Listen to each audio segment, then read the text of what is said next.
G'day everyone, Jason Foss here, with me Phil Henry from the Capricornia Chamber of Commerce, here for edition 8.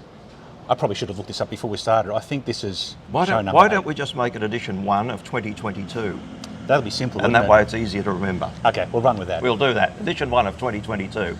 Happy New Year to everyone. Happy New Year. It's It is February. It is February, so well, just don't tell anybody. Yeah, We'll get away with it. Yeah. So Phil, what's been going on?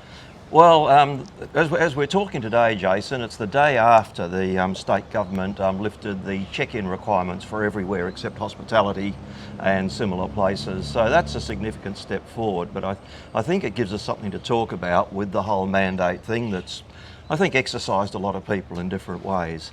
And I think what we see now is that this Omicron variant is everywhere. It's all the way through the community. So it's very much time to look at the whole set of mandates that were imposed for perfectly good reasons to keep people safe, and they have worked. But I think the story is now, if people are vaccinated, if they've had their first booster, and I certainly think there's going to be other boosters needed in the future, rather like your annual flu shot or something like that. But if you're vaccinated and boosted, then let's get rid of all these other mandates that are particularly impacting the tourism and hospitality industries. And whatever normal we get back to, everybody says the new normal, it'll be new in some way, but it's just getting a little bit back to full economic activity. Yeah, I think we've been critical of the state government in the past over a couple of different issues, but the rule change that was announced yesterday with the check-in app no longer required at places that don't require vaccination is a really sensible choice. So they're to be commended on that. It's a step closer to where we need to be back, so that we can live with COVID, which is what the current strategy is living with it rather than trying to eradicate it. So. Exactly right. I mean, I think it's easy to be critical at any particular point in time about what regulatory mandates are in place. But we're 2 years into this and it's been different all the way along. And if you go back 2 years, we didn't even have the vaccine. So we had to bring the vaccines in.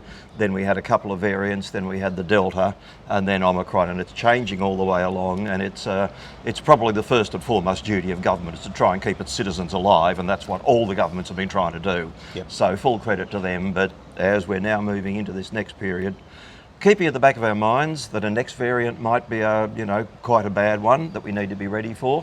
But as things seem to be shaping up, let's try and get back to full economic and business activity.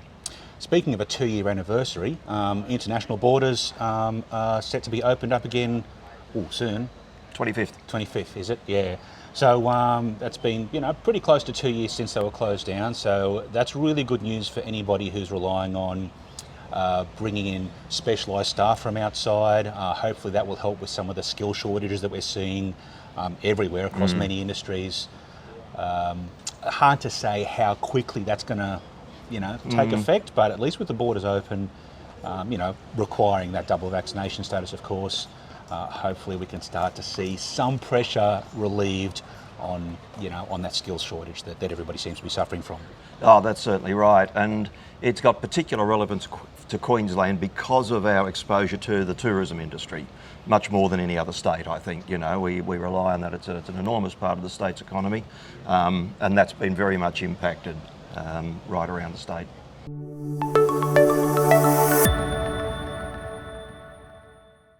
So it's February, which means we're back getting into our regular meeting schedule again. So we've got a general meeting and a coffee catch-up coming up later this month. Phil, the first one is on the 16th, isn't it? 16th of February, that's actually next week.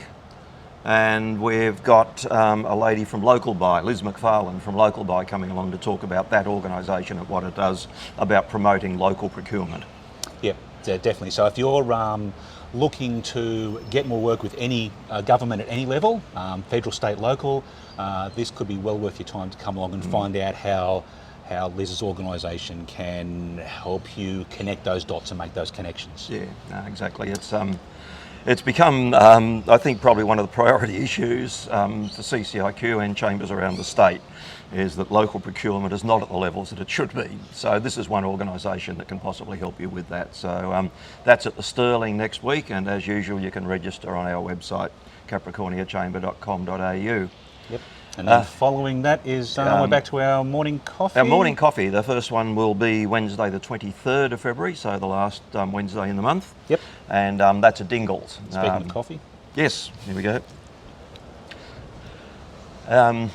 So that's a Dingle, so come along to that, have a bit of a chat.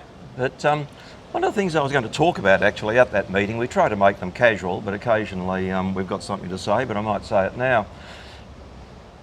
With the last couple of years again, I think, Jason, and how the COVID sort of affected all the chambers around the state, we've had to ramp up our advocacy work. So we've got the three sort of objectives. We've got the sort of the networking and partnerships that we do.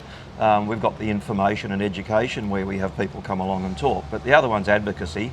That, to be fair, we were a little bit light on in the past, so we have ramped that up. But I'd be really interested to hear back from our members. Are they seeing sort of results from that? Do you think we're doing the right sorts of things? We've got a monthly column in CQ Today, so that's the only local print paper that we have now, CQ Today, so we're regularly there. They also ask us for comments from time to time, and also a couple of the radio stations, we appear there. So are we saying the right things? Are we meeting your needs? We'd really like to hear from you, and you don't have to do it publicly. Shoot us an email, give us a phone call, something like that. But we have to be relevant. We have to be relevant to our membership and to business around the place.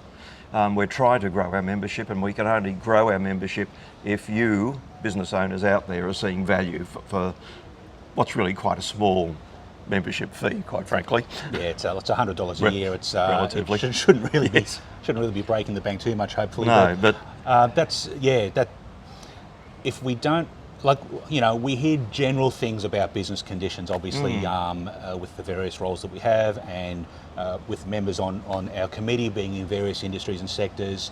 You hear things at a general level, but to get things done, we need to hear from you directly. What issues are facing you. If nobody tells us anything, then everything's cruisy. And I know everything is not cruisy out there, but we exist to advocate on your behalf. So if you're facing a hurdle or an issue or need some action on something, let us know. Let us know. If you don't tell us, we can't help you. And that applies certainly at the local and state government level. Federal government stuff, we want to hear from you, and we've got good relations with all our elected representatives from the different parties at the different levels of government here. So we do have the ability, we're Chambers of Commerce are recognised organisations. We have standing in the community, and we do, not only here, but right around the world, quite frankly, as Chambers of Commerce. So we are recognised for what we do, but we can only do if we know what you want us to do.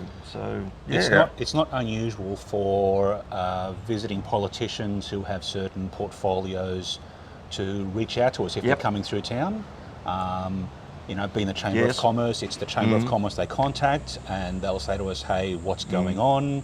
And we'd really be able to pass on some specific issues from you rather than just general hearsay kind of stuff. It's kind of a bit awkward or difficult sometimes when you get asked by people who are in a position to do something and we can't really give them anything specific. So that's an opportunity lost. You're right, and we've got those meetings going on all the time. I've got a couple in the diary for the next couple of weeks with quite relevant people around the place, around the state. So let us know.